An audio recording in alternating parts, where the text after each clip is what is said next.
Pasakėčia miško teismas.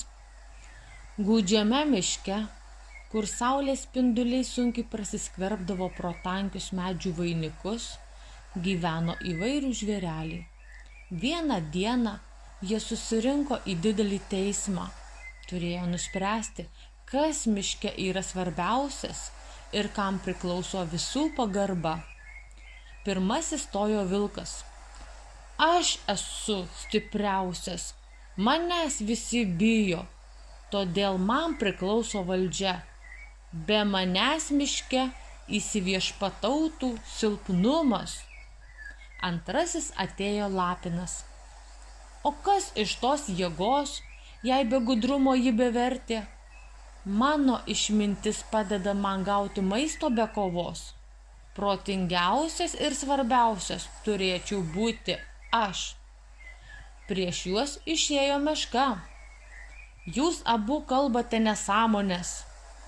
Aš ir stipri, ir protinga, ir svarbiausia, teisinga. Visi miške turi gyventi taikiai, o stiprus neturi engti silpno.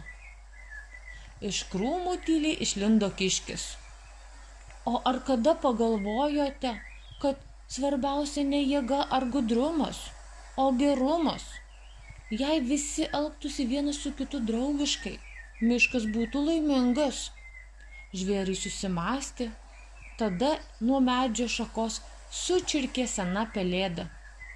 Visi kalbėjote apie savo stiprybės, bet pamiršote vieną dalyką.